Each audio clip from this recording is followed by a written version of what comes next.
আহারে জাতি, যেই জাতিরে আল্লাহ বানালেন শ্রেষ্ঠ জাতি, সেই জাতি আজ নিকৃষ্ট জাতিতে পরিণত হয়ে গেছে।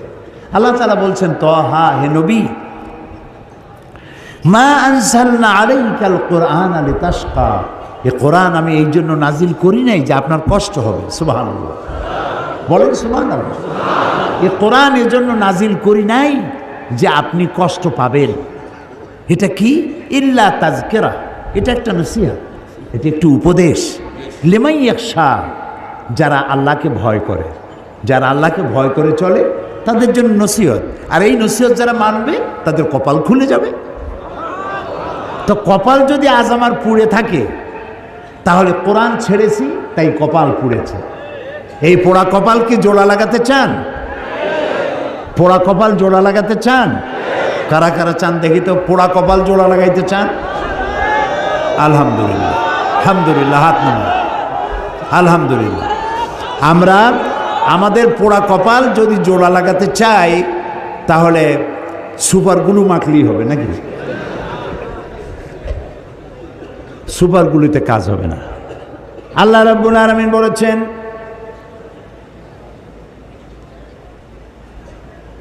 আমি ইন্নাল্লাহা লা ইউগাইয়িরু মা বিকওমিন হাত্তা ইউগাইয়িরু মা বিআনফুসিহিম, আমি কোনো জাতির ভাগ্যকে পরিবর্তন করি না যতক্ষণ পর্যন্ত সেই জাতি নিজের ভাগ্যই নিজেরা পরিবর্তনের জন্য সচেষ্ট হয়। তোমরা যদি তোমাদের ভাগ্যকে পরিবর্তনের জন্য সচেষ্ট হও, তাহলে আমি তোমাদেরকে ভাগ্য পরিবর্তন করে দেব। এটার নাম পরশ পাথর। এটার নাম কি? পরশ পাথর। নবী করিম সাল্লাল্লাহু আলাইহি ওয়াসাল্লাম একটি অধঃপতিত সমাজকে কি করে চরিত্রবান বানানো যায়, কিভাবে ভালো বানানো যাবে, যেই জাতি চুরি করে, ডাকাতি করে, জেনা করে, ব্যভিচার করে, মানুষের মর্যাদা যেই জাতির ভিতরে নাই, এই জাতির ভাগ্য কেমনে ভালো হবে। হেরা পাহাড়ে বসে তিনি চিন্তা গবেষণা করতে লাগলেন। 40 বছর বয়স যেদিন পূর্ণ হয়ে গেল, আল্লাহ তাআলা কোরআন নাজিল করে দিলেন। হেরা পাহাড় থেকে কোরআনের আয়াত নিয়ে তিনি দুনিয়ায় অবতীর্ণ হলেন, দুনিয়ায় এলেন। কোরআনের সংস্পর্শে যারা এলো, জিরোগুলি সব হিরো হয়ে গেল। আল্লাহু আকবার, আল্লাহু আকবার, আল্লাহু আকবার। হযরত ওমর, হযরত ওমর, যিনি আল্লাহর নবী হত্যা করতে আসছে, সাধারণ মানুষ না, আল্লাহর নবী হত্যা করা কত বড় কঠিন কাজ।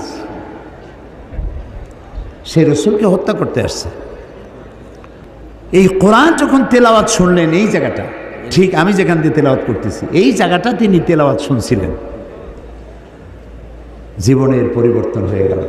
কোরআনের নির্ভুলতার অকাট্য দলিল এ বিষয়ে বলছেন আল্লামা দেলোয়ার হুসাইন সাঈদী। পৃথিবীতে সব জিনিসের নকল বেরো, আসল বেরোবার আগেই নকল বেরো। আর নকলে তো বাংলাদেশ ভালো চ্যাম্পিয়ন। পৃথিবীতে সব জিনিসের নকল আছে, আছে না? কিন্তু কয়েকটা জিনিসের নকল নেই। তার মধ্যে একটা হচ্ছে কোরআন। সুবহানাল্লাহ, পারবে না? আল্লাহ রাব্বুল আলামিন বলেছেন, তামাম পৃথিবীর সমস্ত মানুষ আর জিন সব যদি একত্রিত হয়ে যদি প্রচেষ্টা চালাও, পরস্পরকে সহযোগিতা যদি করো, এই কোরআনের মতো করে একখানা কোরআন বানাইতে পারবা না। আল্লাহ তাআলা আরো বলেছেন, যদি পারো তো কোরআনের মতো একখানা কোরআন বানাও। এই চ্যালেঞ্জ কেউ কবুল করতে পারলো না। আল্লাহ পাক তার চ্যালেঞ্জকে আরো একটু সহজ করে দিয়ে বললেন, 10টা সূরা বানাও। তাও কেউ পারল না।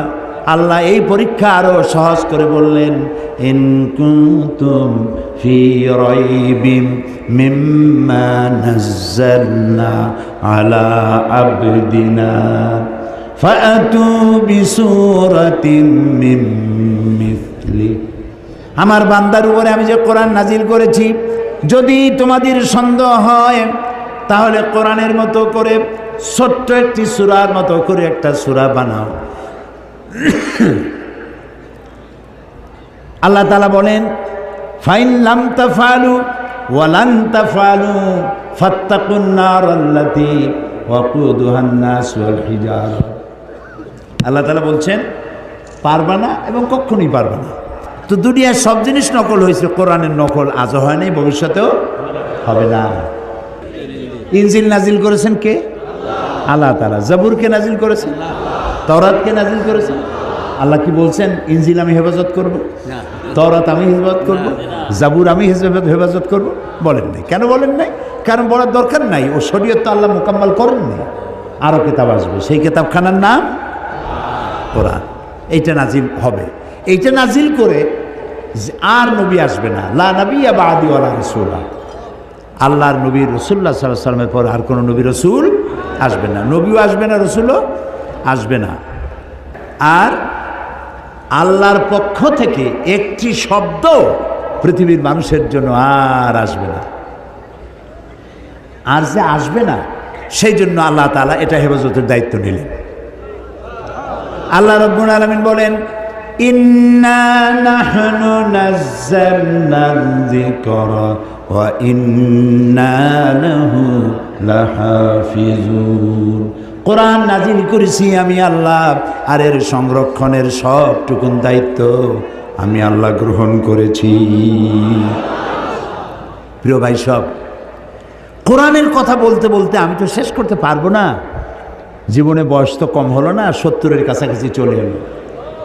এই 70-এর কাছাকাছি বয়সের অর্ধ শতাব্দী, প্রায় 50 বছর কোরআনের খেদমতে নিয়োজিত আল্লাহ রাখছিলেন।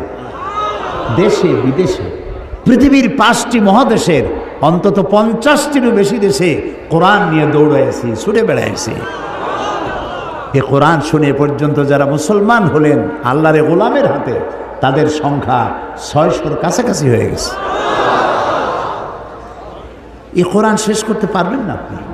দুনিয়ার কোনো মুফাসসির বলতে পারবে না আমি যে তাফসির করলাম আর লাগবে না, this is the final and last, এরপরে আর লাগবে না।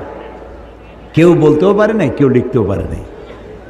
কারণ আল্লাহ তাআলা অন্যত্র বলেছেন, সূরা কাহফে বলেছেন, قُلْ لَوْ كَانَ الْبَحْرُ مِدَادًا لِكَلِمَاتِ رَبِّي لَنَفِدَ الْبَحْرُ قَبْلَ أَنْ تَنْفَدَ كَلِمَاتُ رَبِّي وَلَوْ جِئْنَا بِمِثْلِهِ مَدَدًا। হে নবী, আপনি বলুন, তাম পৃথিবীর সমস্ত সমুদ্র মহাসমুদ্রের পানি যদি কালি হয়ে যায়, আর সেই কালিগুলি যদি দিয়া আমার রবের কালামের ব্যাখ্যা লেখা যদি শুরু হয়ে যায়, লিখতে লিখতে সমস্ত পানিগুলি শেষ হয়ে যাবে, আমার রবের কালিমার ব্যাখ্যা লেখা শেষ হবে না। এক মহাসমুদ্র। আমি খুব খুশি হয়েছি। আমি তো দেখতেছি মাহফিল, প্রথম দিনের দৃশ্য। আপনারা যারা আসছেন, আমার মনে হয় 5 অতিরিক্ত 10% দাড়ি পাকা, অতিরিক্ত বেশি 90% আপ, ওভার 90% যুবক দিয়ে ভরা মাহফিল। সুবহানাল্লাহ। আমি যুবকদেরকে সালাম করি, আমি যুবকদেরকে সালাম করছি। তোমরা আমাদের ভবিষ্যৎ, তোমরা আমাদের অ্যাসেট, তোমরা আমাদের মেরুদণ্ড। মেরুদণ্ড যদি সোজা থাকে মানুষটা সোজা হয়ে হাঁটতে পারে, মেরুদণ্ড বাঁকা হয়ে গেলে মানুষটা সোজা হয়ে হাঁটতে পারে না। জাতির ব্যাকবোন হচ্ছে ইয়াং জেনারেশন। নষ্ট হয়ে গেল সিনেমা, নাটক, গান, ওপেন কনসার্ট, নষ্ট হয়ে গেল। আরে অথচ এরাই হতো শাহজালাল, এরাই হতো শাহ মাকদুম, এরাই হতো খান জাহান আলী, এরাই হতো শহীদ তিতুমির, এরাই হতো হাজী শরীয়তুল্লাহ। আহারে কপাল খারাপ। কি সুন্দর সোনার টুকরা ছেলে, গান বাজনা নাচ, রাস্তায় হাঁটে আর ঢোলে, এদিক লাফায় ওদিক লাফায়। জিজ্ঞেস করলাম ওরম করে কেন, এর কি কোনো মানসিক প্রতিবন্ধী নেই? কয় না হুজুর, কোমরের মধ্যে ওয়াকম্যান আছে। ওয়াকম্যান কি? কয়ে ওর মধ্যে গান বাজে আর কানের মধ্যে ঢুকানো আছে, রাস্তায় গানের তালে তালে হাঁটে। রিক্সার তলে পড়ে না ট্যাক্সির তলে পড়ে, দিশা নেই, খালি শুনতেছে। ওই যুবকের দোষ না তো। ওই যুবকের যদি দোষ থাকবে তাহলে সিনেমায় থইয়া ও তাফসীর মাহফিলে আসছে কেন? ও ও তাফসিরের মাহফিলে আসছে যুবকের গায়ে মুসলমান মায়ের রক্ত, ওর গায়ে মুসলমান পিতার রক্ত। ও তাফসির ছাড়া যাবে কই? সুবহানাল্লাহ। যেখানেই থাকুক ঘরের ছেলে ঘরে ফিরে এসেছে। আলহামদুলিল্লাহ, আলহামদুলিল্লাহ, সবাই বলেন আলহামদুলিল্লাহ। যুবকদের বেশি করে কোরআন পড়া দরকার, কোরআন বোঝা দরকার, কিন্তু তা পড়তে দেওয়া হয় না, বুঝতে দেওয়া হয় না। ওরা তো যুবক মানুষ, বোঝে না। গল্পের বই কেনে, নাটক, উপন্যাস। এই নাটক, উপন্যাস, গল্পের বই, ওতে আছে কি? একটু পড়ো, তুমি তোমার বিবেককে জিজ্ঞেস করো। যত বড় লেখক, আমি নাম নেব না কোনো লেখকের, বহুত বড় বড় লেখক আছে, তাদের লেখা নভেল, নাটক ইত্যাদি, এত বড় বড় বই, রচনাবলী, এগুলো পড়ে। ওর মধ্যে আছে কি? রাজার মেয়ের সাথে কোতোয়ালের ছেলের প্রেম হলো। সেই প্রেম ক্রমান্বয়ে গভীর থেকে গভীরতর। তারপরে SMS করলো। এরপরে বিশ্ব ভালোবাসা দিবসে রমনা বটমূলে দেখা হলো। তারপরে কি হলো? তারপরে কি হলো? তারপরে সব শেষ হলো। কিন্তু একটা রোমান্স, একটা রোমান্স। পয়সা খরচ করে যে বইটা পড়লা, কি শিখলে? 250-300 টাকা দিয়া প্রিয় লেখকের লেখা বই কিনছো, আহারে কিচ্ছু পাও নাই, কিচ্ছু নাই। 0 + 0 + 0 + 0 ফ্রম বগুড়া টু গাবতলী, কিছু নেই। আর কোরআন শরীফ পড়ো, প্রত্যেকটা লাইন তোমাকে সোনার টুকরা বানায় দেবে।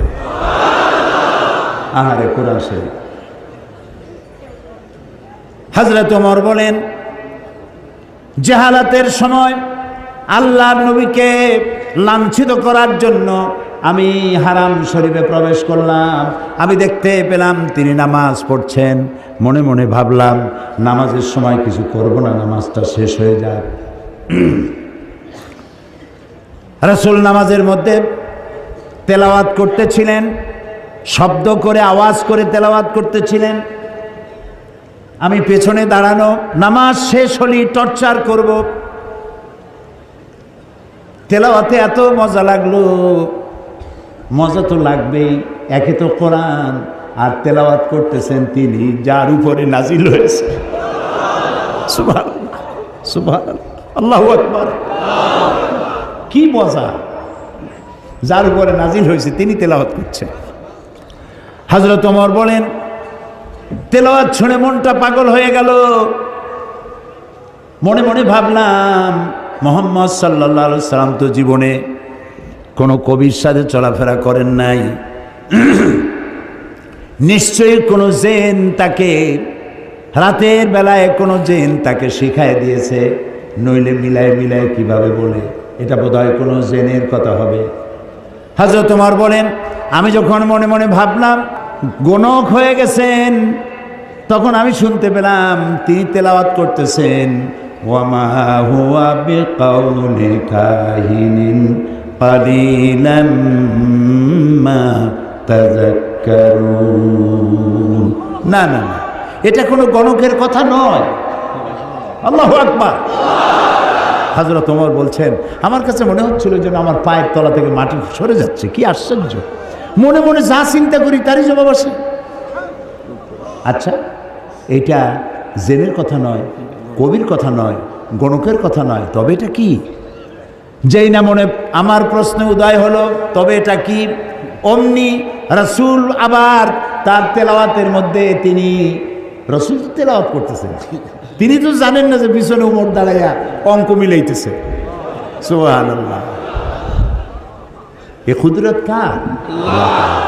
রাসূলুল্লাহ দোয়া করতেন, আল্লাহ ওমরাইনের জন্য তো, দুই ওমরকে আল্লাহ তুমি ঈমান আনার তৌফিক দিয়ে দাও। দুই ওমর, এক ওমর হলেন ওমর ইবনুল খাত্তাব, আর আরেকজন হলো ওমর ইবনুল হিশাম আবু জাহল। এই দুই ওমরের জন্য তিনি দোয়া করতেন, আল্লাহ ওদের নেতৃত্ব দেওয়ার দারুণ কোয়ালিটি, এই লোকগুলো আমার হাতে দিয়ে দাও, ইসলামের জন্য দিয়ে দাও। আল্লাহু আকবার। তো রাসূলের দোয়া একজনের জন্য কবুল হয়েছে, হযরত ওমর ইবনুল খাত্তাবের জন্য। হযরত ওমর বলেন, আমার চোখের সামনে প্রশ্নবোধক চিহ্ন ঘুরতেছে। এটা জেনের কথা নয়, কবির কথা নয়, গণকের কথা নয়, তবে এটা কি? যখনই মনে মনে চিন্তা করছি তবে এটা কি, অমনি নবীজি তেলাওয়াত করলেন, তানজিলুম মির রাব্বিল আলামিন। এটা হচ্ছে আল্লাহর পক্ষ থেকে নাজিল করা নাজিলকৃত কিতাব। সুবহানাল্লাহ। হযরত ওমর তিনি বলছেন, আমার কাছে মনে হচ্ছিল ইসলাম ঈমান তার নিজস্ব শক্তি নিয়ে যেন আমার কলজার মধ্যে গেড়ে বসতেছে, কিন্তু তখনও হেদায়েতের সময় আসে নাই বলে তখনও তিনি ঈমান আনতে পারেন নাই। পরবর্তী সময় সূরার আমি যেখান থেকে তেলাওয়াত করলাম সূরা তহার, এই তেলাওয়াত শুনছিলেন, আর তারপরে তিনি যে তরবারি দিয়ে রসুলকে হত্যা করতে গিয়েছিলেন, এগুলো আপনাদের জানা আছে, সেদিকে যেতে চাই না। তরবারি ফালাই দিয়া লা ইলাহা ইল্লাল্লাহু মুহাম্মাদুর রাসূলুল্লাহ, ঈমান নসিব হয়ে গেল। তো এই কোরআন জিরোকে কি বানাই দিল? বলেন, হিরো বানাই দিল। আর কোরআনের সাথে যারাই বেয়াদবি অতীতে করেছে, বর্তমানে করে, ভবিষ্যতে করবে, সে যত বড় হিরো হোক আল্লাহ তারে জিরো বানাই দিল। ও বগুড়ার যুবকেরা, তোমরা কি জিরো হতে চাও না হিরো হতে চাও? যুবকদের উচ্চ কণ্ঠে শুনতে চাই, তোমরা কি হতে চাও? তোমাদেরকে হিরো বানাবে এই কোরআন। সুবহানাল্লাহ। এখন শুনব আল কোরআনের মহিমা বিষয়ে বয়ান। এই কোরআন একখান কিতাব, বিশাল বিপ্লব করেছে, রিভলিউশন, ইনকিলাব করেছে একখানা কিতাব। যারা চুরি করতো, ডাকাতি করতো, যৌন চাহিদা মেটাবার জন্য একটা মেয়ে লোক দরকার, সেই মেয়ে লোকটা কার বউ, কার মা, কার মেয়ে দেখার কোনো চিন্তাই করতো না, তারা সে কামটা করতো। মানুষকে কেন হত্যা করব না, অমুকের সম্পদ কেন লুট করব না, এর কোনো যুক্তিসঙ্গত কারণ তাদের মাথায় ঢুকতো না। এইরকম একটা জাতি চুরি করতো, ডাকাতি করতো, মরুভূমির মধ্যে উট চড়াইতো। এই কোরআন মরুভূমির রাখালদেরকে দিগ্বিজয়ী সেনাপতি বানিয়ে দিল।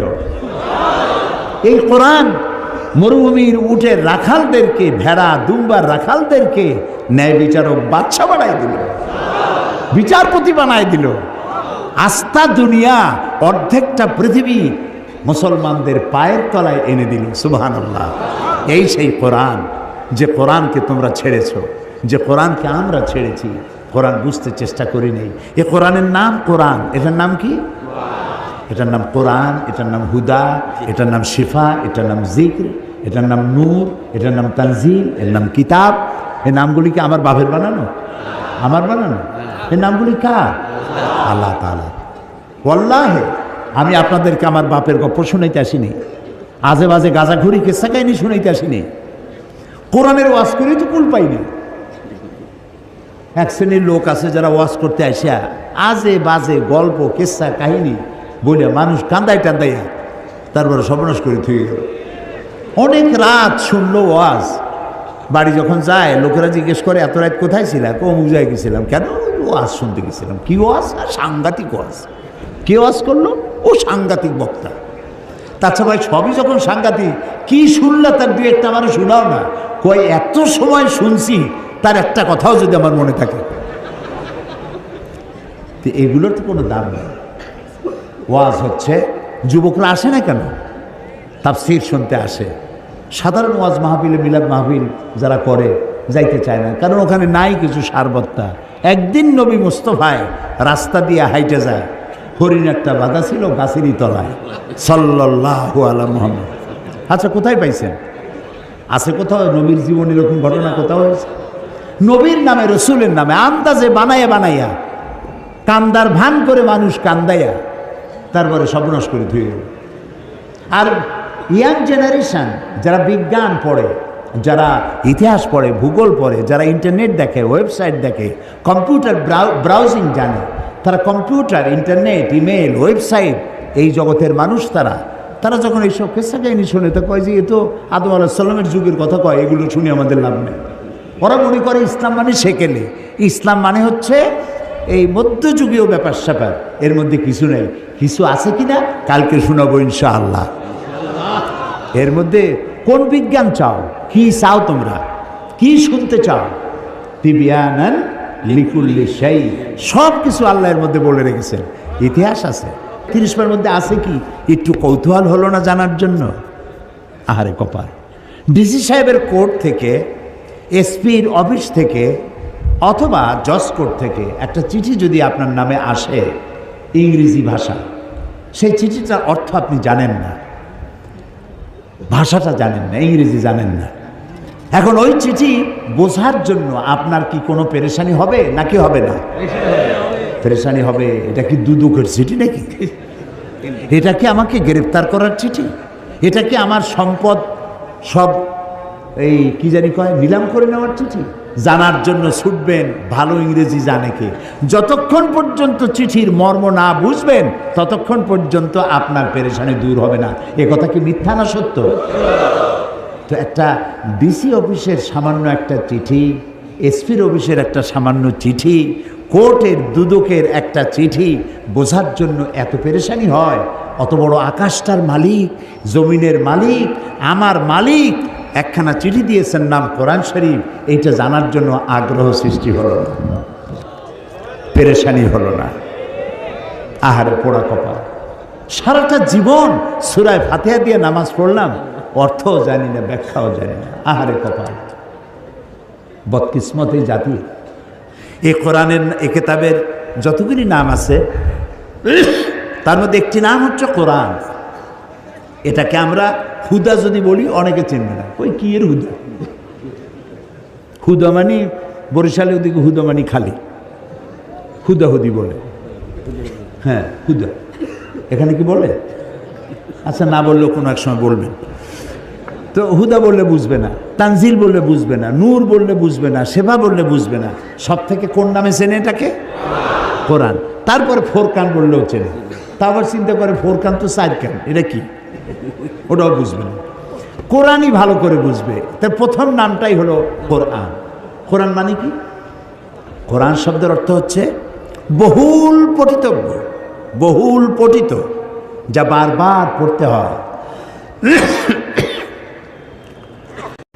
এই যে নাম, সার্থক নাম, কোরআনের চাইতে বেশি পড়া হয়েছে পৃথিবীতে এরকম একখান বইয়ের নাম আপনি বলেন। বললে আমি পুরস্কার দিয়ে যাব। নাই, পৃথিবীতে এমন একটা মুহূর্ত নাই যখন কোরআন শরীফ পড়া হয় না। ভাবতে পারেন যে আমার এখানে যখন রাত 1টা বাজে তখন তো সারা দেশ ঘুমাই গেল, তখন কোরআন শরীফ কেনা পড়ে? আরে ভাই, আপনার এখানে যখন রাত 1টা, আমেরিকায় তখন দিনের 1টা, ওরা তখন জোহর পড়তেছে। আপনার জোহর আরেকজনের আসর, আপনার এশা আরেকজনের ফজর। সারা পৃথিবীতে সময়ের এই যে ক্লাইমেট এবং টাইম, এই টাইমের যে পরিবর্তন, সময়ের পরিবর্তনের ভিত্তিতে পৃথিবীতে একটা মুহূর্ত এমন নাই যে পৃথিবীর কোথাও না কোথাও কোরআন শরীফ তেলাওয়াত করা হচ্ছে না। এটাই একমাত্র কিতাব যা মানুষ বুঝেও পড়ে, না বুঝেও পড়ে, রাতেও পড়ে, দিনেও পড়ে। সুবহানাল্লাহ। আর যারা পড়ার সুযোগ পায় না, শোনারও সুযোগ পায় না, মাসে অন্তত একবার তারাবিতে গোটা কোরআন শোনার ব্যবস্থা করা হয়েছে। কিন্তু এইটা ঠিক না যে শুধু আমি শুনব।